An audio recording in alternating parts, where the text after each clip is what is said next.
ఓం మహాగణాధిపతయే నమ. ఓం గురుభ్యో నమ. ఓం శ్రీమాత్రే నమ.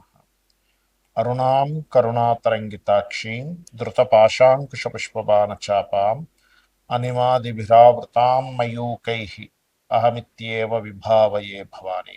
శ్రీమాత్రే నమ.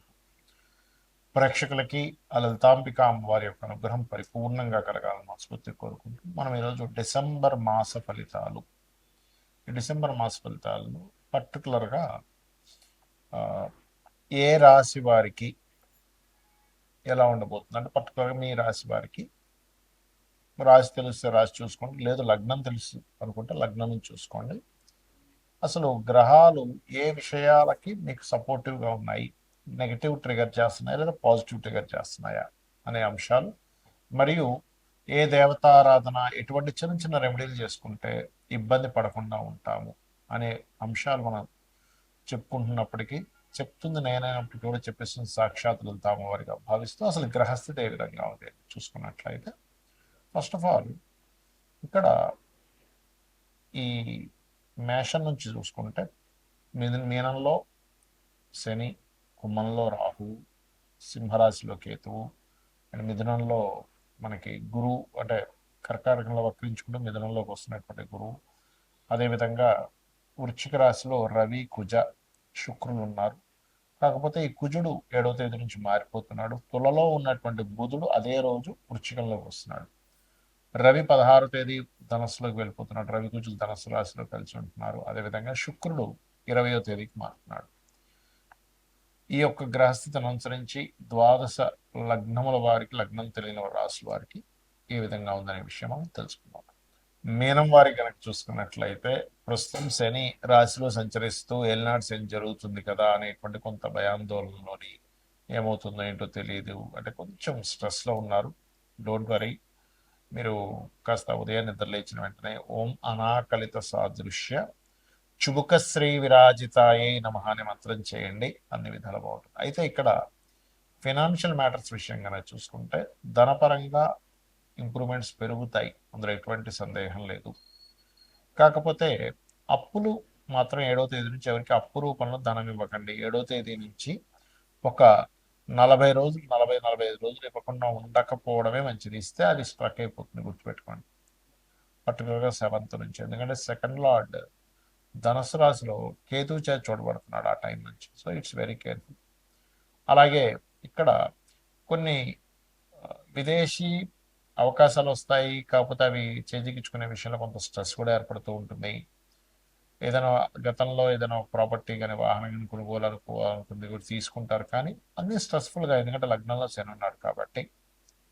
అలాగే కొంచెం పూర్వజన్మ కర్మస్థానంలో కేతువు యొక్క సంచారం జరుగుతున్నందుకు డైలీ లైఫ్లో మీకు ఆటంకాలు కలగకుండా ఉండాలి అంటే, రెగ్యులర్గా మీరు నిత్యం పూజించాల్సింది రాజరాజేశ్వరి అమ్మవారిని. కాకపోతే గణపతిని ఎక్కువగా, గణపతి ఆలయాలకు వెళ్ళడం చేయండి. ఏ పనికి మీరు ప్రారంభించినా, ఏ పని మీరు ప్రారంభిస్తున్నా, ఏ పనికి మీరు వెళ్తున్నా కూడా ఒక్కసారి ఆ యొక్క మహాగణపతిని ధ్యానం చేసుకొని ప్రారంభం అవ్వండి, ఖచ్చితంగా బాగుంటుంది. అలాగే కాస్త వివాహ సంబంధించినటువంటి అంశాలలో చూసుకున్నట్లయితే, మీరు ఎక్కడైతే జాబ్ చేస్తుంటారో ఆ జాబ్ చేసే వాటిల్లోనే వాళ్ళు ఎవరైనా మీకు అడగడం అటువంటివి ఎక్కువగా చూపిస్తున్నాయి. ఇక మీరు నిత్యము చేయవలసిన దేవతారాధన రాజరాజేశ్వరి అమ్మవారి ఆరాధన చేయడము. కొంచెం కెరియర్ పరంగా ఎక్కువ స్ట్రెస్ ఉందనుకునేటువంటి వారు లక్ష్మీ నరసింహస్వామి ధ్యానం చేయండి, లేదా ఓం మాణిక్య మకుటాకార జానుద్వయ విరాజితాయ నమః అని చేయండి, అన్ని విధాలు మీకు బాగుంటుంది. చాలా మంది నన్ను అడుగుతున్న అంశం ఏమిటంటే, గోచారంలో గ్రహస్థితి బాగోలేదు కానీ మన జన్మజాతకంలో బాగుంది, అప్పుడు ఎటువంటి ఫలితాలు వస్తాయి, అసలు జన్మజాతకంలో చూసి ఎటువంటి అంశాలు మనం నిర్దిష్టంగా, అంటే ఇది ఇలా చేస్తే బాగుంటుందని చెప్పొచ్చా అంటే ఖచ్చితంగా చెప్పొచ్చు. మరి గోచారానికి జన్మజాతకానికి ఏంటంటే, గోచారం మీన్స్ కాలం. మనం ఒక పని చేస్తున్నాం, ఒక బిజినెస్ చేస్తున్నాం, మార్కెట్లో దానికి డిమాండ్ ఉంది అన్నప్పుడు మనం ఎలా చేసినా బిజినెస్ వెళ్ళిపోతూ ఉంటుంది, ఎందుకంటే దానికి డిమాండ్ ఉందంటే. ఉదాహరణకి కోవిడ్ టైంలో మాస్కులు, శానిటైజర్లు ఈజీగా అమ్ముడుపోయాయి, ఎవరు పెట్టినా అమ్ముడుపోయాయి. కానీ ఆఫ్టర్ కోవిడ్ అయిపోయిన తర్వాత వాళ్ళు అమ్ముడు పోవాలంటే పోదు. ఎందుకు? కాలం అప్పుడు అనుకూలించింది, కాలం అక్కడ అనుకూలించలేదు. గోచార ఫలితాలన్నీ కూడా ఏంటంటే కాలం ఎలా ఉందని చెప్పేది. మరి మన పర్సనల్ చార్ట్లో ఏముంటుందంటే లగ్నం నుంచి 12 భావాల్లో, లగ్నం అంటే ఈ జీవుడు యొక్క తత్వం, ఆ మనిషి యొక్క తత్వం దగ్గర నుంచి ఆ మనిషి ఏం చేస్తే బాగుంటాడు అనేది లగ్నంలో ఉంటాయి.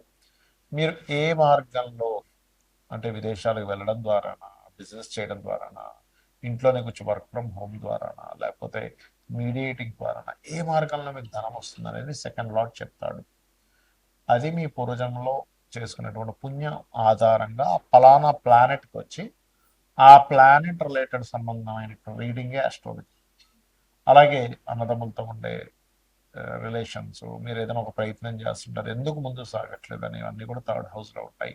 మీరు ఏం చదువుకుంటే మంచిది. చాలామంది పిల్లలకు చూడండి, వాళ్ళకి పలానా చదివిస్తారు, కానీ వాళ్ళు తీరా ఎడ్యుకేషన్ కంప్లీట్ అయ్యాక అందులో సెటిల్ అవ్వలేక ఇంకొక సబ్జెక్ట్ తీసుకొని దాంట్లో వాళ్ళు మరలా నిష్ణాతులై ఇన్ని సంవత్సరాలు చదివింతా వేస్ట్ అయిపోతుంది. సో ఫోర్త్ లార్డ్ని బట్టి మీరు ఏం చదవాలి, ఏ డైరెక్షన్ గృహంలో ఉంటే మంచిది, మీ మదర్తో ఉండే రిలేషన్స్, మీరు ఎప్పుడు వాహనం తీసుకుంటే మంచిది, ఎప్పుడు గృహం తీసుకుంటే మంచిది, ఇవన్నీ 4th హౌస్లో ఉంటాయి. పంచమంలో మీ ఇమ్యూనిటీ, సంతానం సంబంధించిన విషయాలు, సంతానం ఏం చేస్తే అభివృద్ధి అవుతారు, ఫ్రెండ్స్తో మీరు ఎంతవరకు ఉండొచ్చు, ఎలాంటివి చేయొచ్చు, ఎలాంటివి చేయకూడదు. అలాగే రుణరోగ శత్రువులను 6th హౌస్లో ఉంటుంది. సో 6th హౌస్ని బట్టి మీకు ఎటువంటి హెల్త్ ఇష్యూస్ వచ్చే ఛాన్సెస్ ఉన్నాయి, ఎటువంటి రుణాలతో ఎక్కువగా మీరు ఇబ్బంది పడే ఛాన్సెస్ ఉంది, శత్రుత్వాలు ఎప్పుడు వస్తాయి, ఆ శత్రుత్వాలు తగ్గడానికి ఏం చేయాలి. సో ఎప్పుడు కూడా 6th హౌస్ డియాక్టివ్ అయిపోవాలంటే 5th హౌస్ మనం యాక్టివ్ చేయాలి ఆ రకంగా. అలాగే మరొక విషయం ఏంటంటే, అసలు చాలామంది చేసే మిస్టేక్ ఏంటంటే, అసలు ఇవాళ రేపు సొసైటీలో వివాహాలు విచ్ఛిన్నం అవ్వడానికి ముఖ్యమైన కారణం కేవలం పాయింట్స్ చూసుకొని వివాహాలు చేసేసుకోవడం. అది పూర్తిగా తప్పు. 36కి 18 వచ్చాయా చేసేస్తున్నారు, అది పూర్తిగా తప్పు. అసలు మీ పర్సనల్ చార్ట్లో పాయింట్స్ జస్ట్ 5% ప్రభావం చూపిస్తే అసలు మీ జాతకంలో ఎప్పుడు వివాహం చేసుకోవాలి, what is the right time అంటే ప్రతి వ్యక్తికి కూడా 18 to 20 ఇయర్స్ నుంచి, ఆల్మోస్ట్ కొంతమంది 16 ఇయర్స్కి అయ్యే ఛాన్సెస్ కూడా ఉన్నాయి.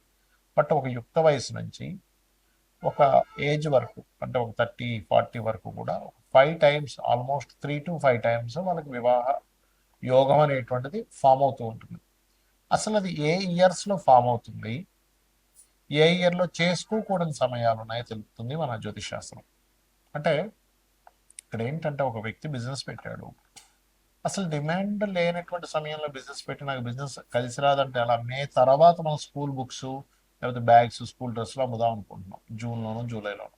అయ్యో ఏమిటోనండి, స్కూల్ బుక్స్ అసలు ఎవడు కొనట్లేదు, బ్యాగ్స్ ఎవరు కొనట్లేదు, స్కూల్ డ్రెస్లు ఎవరు కొనట్లేదు అంటే ఆల్రెడీ స్టార్టెడ్. నువ్వు మే ముందు అంటే జనవరిలోనో ఫిబ్రవరిలోనో అమ్మితే నువ్వు కొంటారు.